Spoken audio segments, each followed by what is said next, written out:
In today's video, we're going to be looking at the Osmo Nano and also the Action 6, and whether or not you might want to choose the Osmo Nano over the Action 6. Today I'm shooting on the Osmo Nano, I'm shooting in D-Log, but other than that I'm in full auto. So let me know how it looks, give it a little bit of a colour grade too. But yeah, let's have a look, get into the video and see what points, what might help you choose between either or. And I think the first one is pretty obvious, and that is the size of the Nano. It's tiny and it's pretty blooming powerful, if I'm honest with you. You've got the same image quality. Okay, the Nano has a slightly smaller sensor, so it doesn't allow quite as much light in, but the image quality is pretty similar, if I'm honest with you. Obviously everything is in focus with the Nano, same as the Action 6, unless you get the macro lens, which is pretty cool. If you like a slightly out of focus background and you like getting up close and personal to your subjects, whatever that might be. But yeah, the Nano is definitely a worthy contender when you're looking for a sort of your go-to action camera.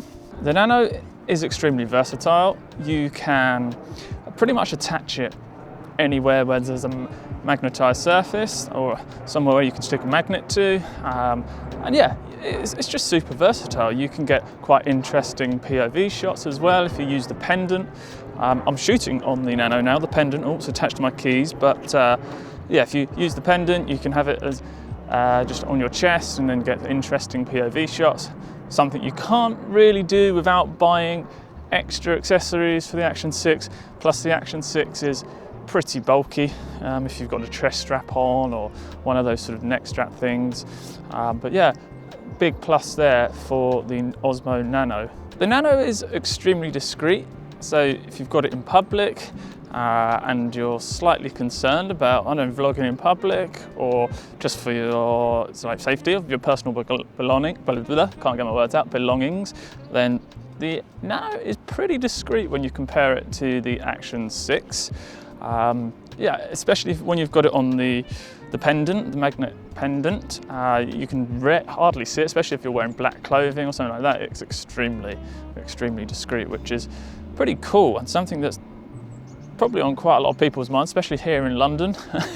If you've got any sort of technology out, you've got to be looking over your shoulder every 20 seconds, which I'm doing right now, but no, I'm only joking, it's not that bad. But yeah, following on from where I was talking about POV shots, you can also put this camera in lots of different places. So you could, I don't know, put it in tiny little spaces, in cups of water if you want to, not with the Vision Dock though, because the Vision Dock isn't waterproof. The camera itself is, but not when it's attached to the Vision Dock. You can put it in cups of water, you can put it in boxes, you can put it in very small places that the Action 6 or the Action 5 Pro can't really fit.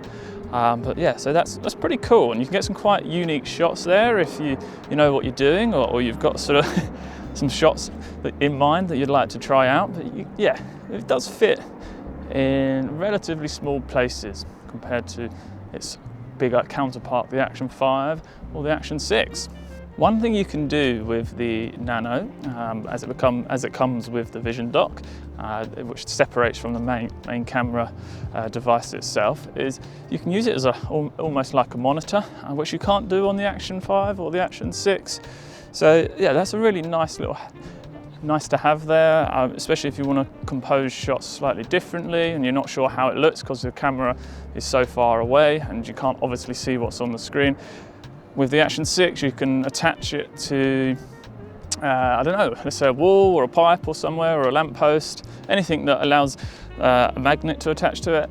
Yeah, you can just view it where you are. So if I was standing, I don't know, over by that metal fence and the camera was attached here, then I'd be able to see what's going on. I mean, obviously if the signal reached that far, that might be a little bit too far over there, but you know what I mean.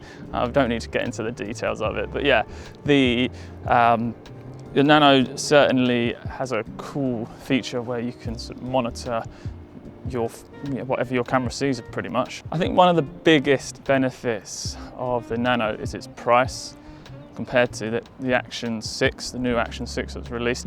The Action 5 Pro is now on offer has been reduced, so it's a little bit more comparable. But the Nano is extremely well priced. It comes in at, I think, £239, so similar in dollars and euros. When you compare it to the Action 6, that's a pretty solid selling point for the Nano, especially if budgets are tight. The Nano essentially saves you £150. You do get all the same aspect ratios except for the new 1:1 aspect ratio, which comes with the Action 6 because of that new square sensor. So you get the 4:3 aspect ratio, 16:9, and then also when you have to rotate the Osmo Nano, but you get it by 9:16, so vertical as well. So yeah, aspect ratio wise, pretty comparable. So if you post across social media, then this could be a good choice for you. Obviously, the Nano uses the same audio ecosystem as the Action 6 and the 5 Pro, so you can use all the mics. You've got your mic minis, which I've got on attached here, the DJI Mic 2, and then the Mic 3s. So if you like to push the colors a bit more, or you like to color grade, and you just like to get rid of that super digital look, then the Osmo Nano has 10-bit D-Log M, and that is quite a nice log profile, or sort of log profile, a slightly adjusted one, I guess. Still Rec 709, but yeah, it has it, and it looks good when you apply the LUTs or you do some color grading to it. If you're not particularly confident in filming in public, a bit like I am, hence why I'm in the biggest green I can find near where I live. I'm only joking. Well, I'm not actually. But yeah, the Osmo Nano is very, very discreet. I might have touched upon that earlier, but I just want to sort of knock that one home. It is a little bit more discreet than the Action 6, especially if you want to just hold the camera itself. You can hardly see it's in your hand, which is obviously, I said, good for discreetness, but also a bit of safety. If you're in a busy city, you don't want people trying to snatch it out of your hand. But anyway, thanks for popping by, and I'll see you on the next one. Cheers.